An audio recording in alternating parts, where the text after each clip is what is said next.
All right. Welcome back to the GSMC Wrestling Laureate Podcast, brought to you by the GSMC Sports Network. Just to kind of reflect on what we talked about, our first segment, we talked about our WWE Raw review. And our second segment, we kind of jumped off talking about our WWE NXT Spring Break-In preview. And third segment, we talked about AEW Dynasty, a couple of championship changes, also a lot of retention. So very, very cool. Very, very awesome.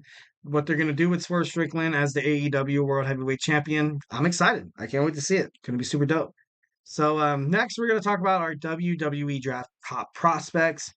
Obviously, you have the WWE Draft coming up this week in about 3 days. 3 days. It starts Friday. So, yeah, of course, it happens during draft week for the NFL. Kind of like, get the fans, in that draft kind of mood. You know what I mean? Because you still have the second, third, yada yada rounds of the NFL draft, but then you also have the WWE draft. So it should be pretty cool. Let's kind of let's look at some of these superstars that could potentially be drafted to either Raw or SmackDown. Or maybe they might get drafted to WWE NXT. It's a little bit of a push, but who knows? We'll see what's up.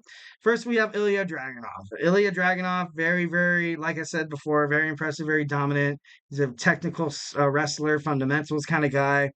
Um, where I think he would be good, honestly, I think um, since I believe Cody Rhodes is probably going to SmackDown. See, once again, I don't know who has the first pick. I'm assuming SmackDown does because it started on SmackDown.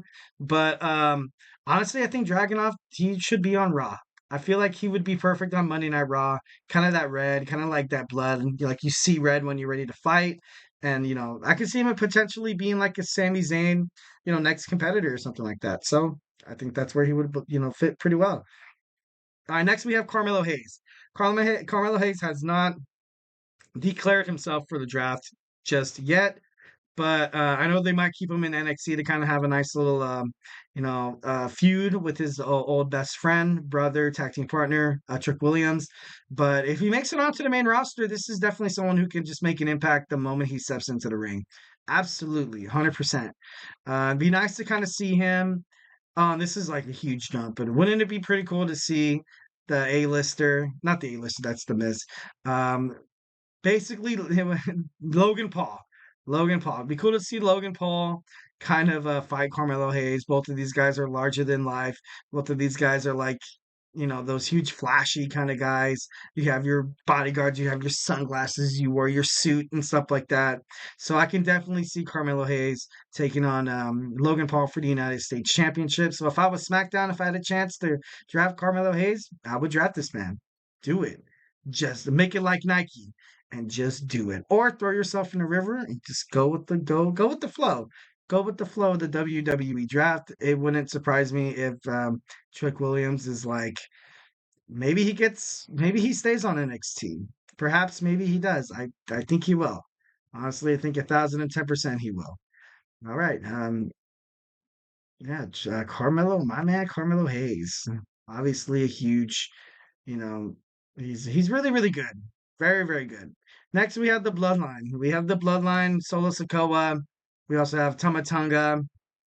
And then you have Jacob Fatu just right around the corner. That's probably going to either debut. It's been speculated that he's going to debut tonight or on Friday Night SmackDown. Should be interesting. Should be awesome to see. Can't wait to see what happens here. But ultimately, I think that they would probably wind up on Raw. I doubt on SmackDown because it looks like Nick Aldis is ultimately very, very, very frustrated with the bloodline, and he just, he wants to control his show, and I don't think he can do that very much with Solo Sikoa and Tamatonga as, kind of the people there. So, well, not, kind of like those guys that you can't really trust, kind of like those guys that are going to take over your show and just like completely dominate. But I don't know, could be something to look forward to or something interesting to talk about. So, anyways. So it looks like technology is failing me once again. So hey, looks like we're gonna have to freestyle it. You guys are gonna have to look at my beautiful face once again. So anyways, moving on. So Next we have Damien. We have Bailey. We have Bailey. Let's talk about Bailey. She's the WWE Women's Champion. Obviously, I think that she's going to continue to hold the title for a pretty long time. I think she belongs on SmackDown. I really think that she belongs on SmackDown, kind of like maintaining that Tiffany Stratton, Naomi kind of like triple threat match that I hope that they're kind of buttering up for a Backlash. So hey, it should be pretty cool. Next we have the Awesome Truth. Next we have the Awesome Truth. I love the Awesome Truth once again, but I just feel like that they're not going to be the ones to kind of like make it past anywhere else. Next, we have Alexa Bliss. Alexa Bliss. I've been anticipating for her to come back for a pretty long time. Yesterday, I thought it was going to be the right time, but it wasn't to no avail. Didn't know this, but WWE SmackDown is going to take place in Cleveland, Ohio. Still Ohio. I know I'm putting a lot of emphasis around Ohio, because it's like her home state. You know what I mean? So it wouldn't be no surprise if she makes her debut then.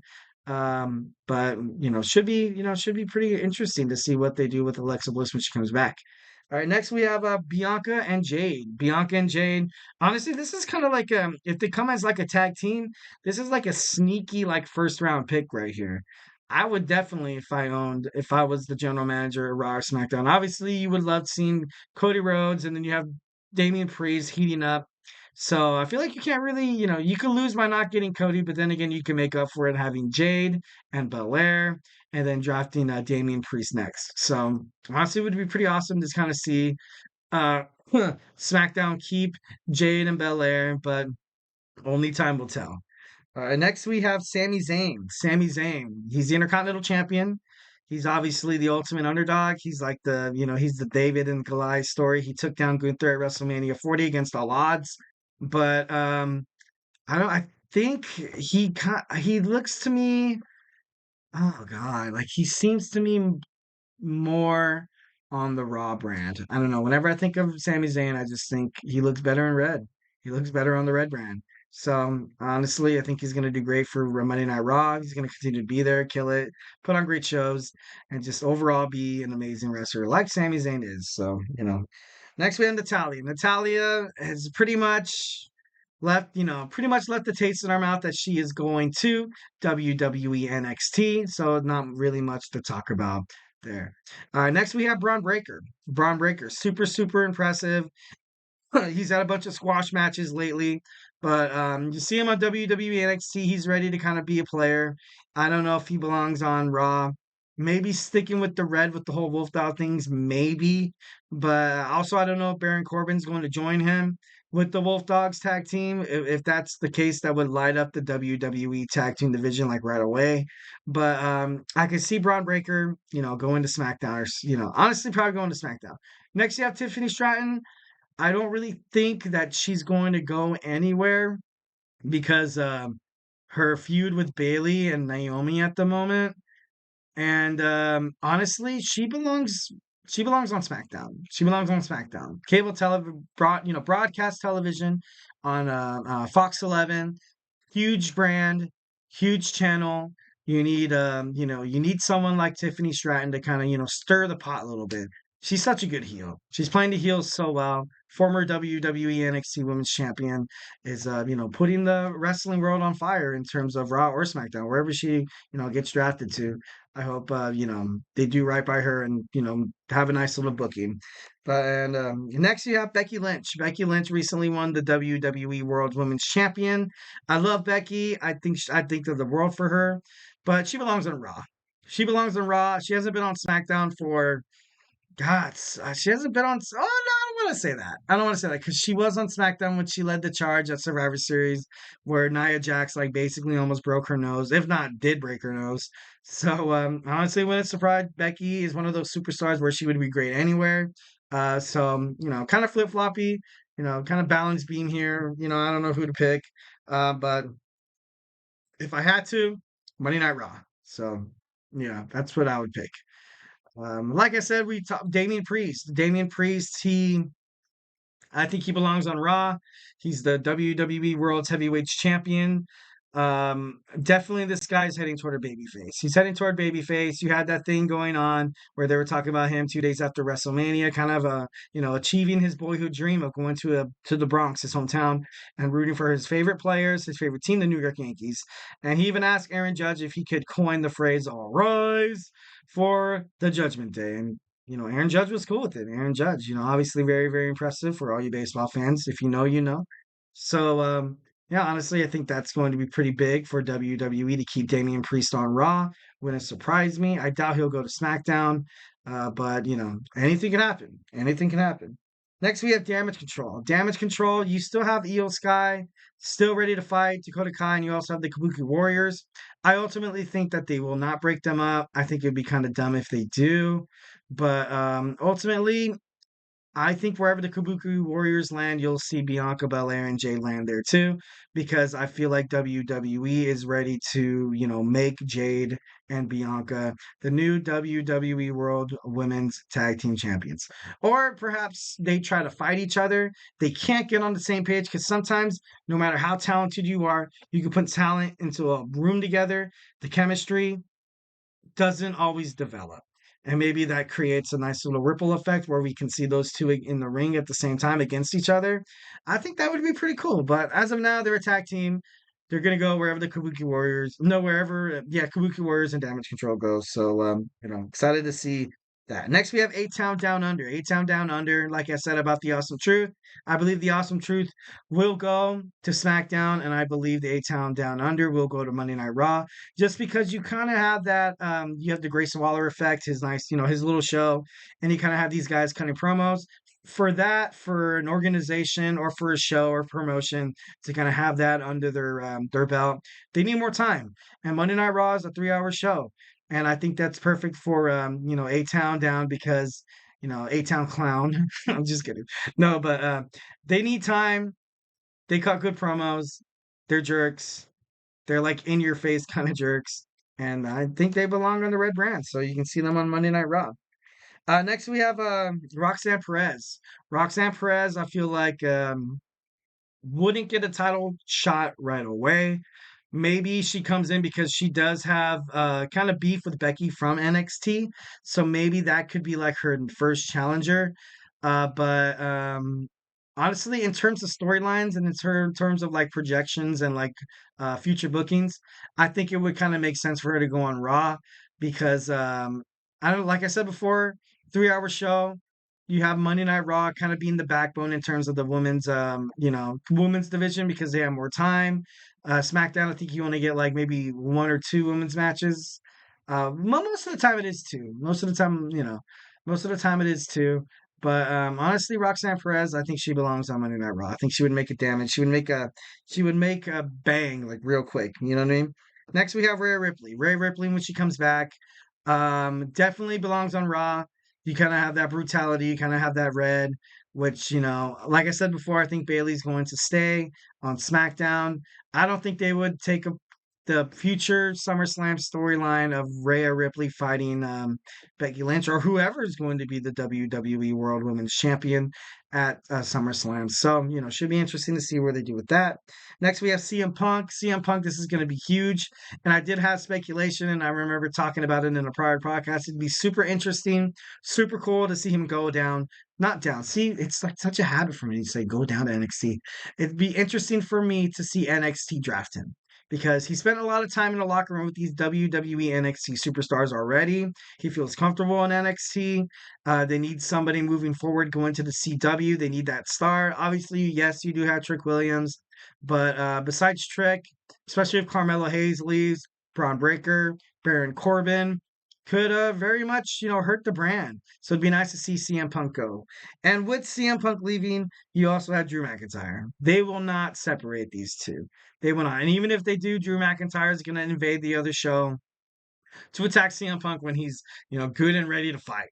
So, Drew McIntyre, I don't really have a show for him. I just think he's going to go wherever CM Punk goes, you know, in that. So, yeah, next, last, but definitely not least, you have Cody Rhodes. I say this guy for last because obviously he's kind of like the Caleb Williams of the WWE Draft. with great talent comes great responsibility. No, I'm just kidding. No, with great talent, you kind of see kind of like where these people are going to go. Like, great Caleb Williams has been determined to go to the Chicago Bears for like almost like 4 or 5 months now. Kind of like Cody Rhodes, I think he's destined to go on Friday Night SmackDown and kind of take over Roman's spot there on Fox 11, which kind of reminds me that they announced that Roman Reigns was indefinitely out of the WWE, so you will not be hearing Roman Reigns being drafted on Friday night or Monday night. The reason why they did that was ultimately like to get the fans to realize, like, look, Roman Reigns isn't going to be in this draft. Usually, when Roman comes back, he comes on his own time, which, is right for Roman Reigns. Like, you know what I mean? Like, he's done enough for the company to kind of come back at his own time. He deserves a long time off. He's doing a passion project right now in Hollywood. He's testing out his acting skills. So, honestly, it's going to be a great draft. It's going to be a great draft, but we will not see Roman Reigns being drafted to either Raw, SmackDown, or NXT. So, you can put that to bed right now. I know. So sad. So sad. I can't wait to see the Tribal Chief come back. I love the Tribal Chief. He was one of my favorite wrestlers. Like, when he became like heel for the longest time, I was begging wrestling. I was absolutely begging wrestling to make Roman Reigns a heel. Like, one match. Like, what if Roman Reigns like wins one match and like turns to the crowd and just flips them the bird? Like, you know what I mean? Like, it'd be absolutely shocking. Like, and it would make for great success, which the Bloodline storyline was very much so a very great success. So, yeah. Well, that was my show. Hope you guys liked it. Thank you for tuning in to the GSMC Wrestling Laureate Podcast, brought to you by the GSMC Sports Network. Please remember that your sport means a lot to us. Peace, love, and positivity, baby. Leave a positive review. Remember to use Superman punch that like and subscribe button to and leave a positive review. Comment, talk. We want to hear our fans. We want to hear the voices. We want to hear what you guys want to hear. Like, you guys are the audience. Ultimately, you're the lifeblood of the bloodline of the GSMC Sports Podcasting Network. So we also invite you guys to follow us on Instagram, Twitter /X, TikTok, and Instagram for more content and updates. Like I said before, if I haven't made you a wrestling fan already, we have podcasts, and more podcasts, especially sports. We have, Jeremy and TJ on sports. We have Kenneth on football. We have Nelson on basketball. Basketball's heating up. Obviously, the NBA playoffs. So yeah, don't be afraid to expand your horizons, your podcasting horizons, and be a part of something that's going to be absolutely phenomenal and great. So yeah, don't miss out on the bloodline, bro. Thank you once again, guys. Always beautiful to see you guys. Hope you guys enjoy the rest of your Tuesday night, and ultimately have a phenomenal day.